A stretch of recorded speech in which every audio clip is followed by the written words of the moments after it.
Kashimpur high security কারাগার থেকে মৃত্যুদণ্ডপ্রাপ্ত একজন পলাতক আসামিকে দারুসালাম থানা থেকে আমাদের র্যাব 4-এর একটি চৌকস দল গ্রেপ্তার করেছে।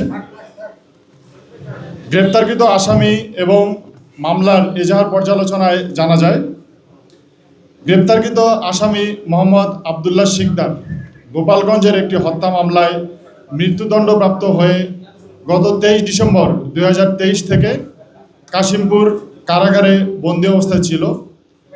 5 আগস্টের পরে যে উদ্ভূত পরিস্থিতি সহিংসতার মধ্যে 6 আগস্ট সকালে সেখানকার যে কারাবন্দীরা দলবদ্ধ হয়ে সেখানে পলায়নের চেষ্টা করে এবং সহিংসতা শুরু করে।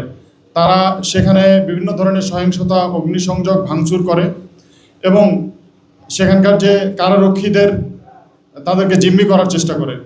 এক পর্যায়ে আমাদের যে গ্রেপ্তারকৃত আসামি আবদুল্লাহ শিকদার এবং অন্যান্য আসামিরা বৈদ্যুতিক পিলার ভেঙে একটি মই তৈরি করে এবং এই মইয়ের সাহায্যে তারা যে কারাগারের সীমানা প্রাচীর টপকে পালিয়ে যায় এবং বিপুল সংখ্যক তার সাথে সহযোগী সহ তারা পালিয়ে যায় এবং এই সংক্রান্তে জেল কর্তৃপক্ষ বাদী হয়ে গাজীপুরের কোনাবাড়ি থানায় একটি মামলা রুজু করে এবং এই মামলা রুজু হওয়ার পরপরই আমাদের র্যাব 4 দীর্ঘদিন থেকে আমরা ছায়া তদন্ত শুরু করি যে এই মামলায় যারা পলাতক আসামি তাদেরকে আইনের আওতায় নিয়ে আসার জন্য।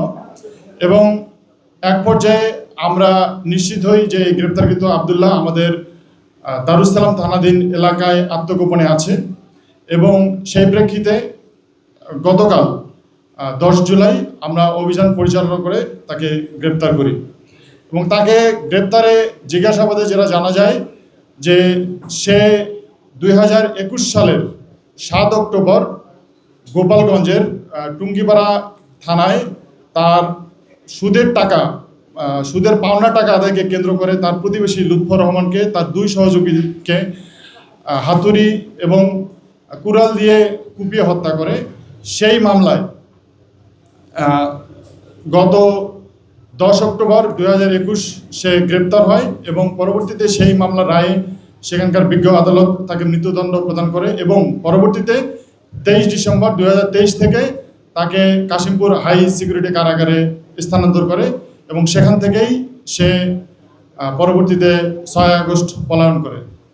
আমরা গ্রেপ্তারকৃত আসামিকে সংশ্লিষ্ট কোনাবাড়ি থানায় হস্তান্তর করেছি। মামলার যে আয়ু তিনি পরবর্তী আইনগত ব্যবস্থা গ্রহণ করবেন।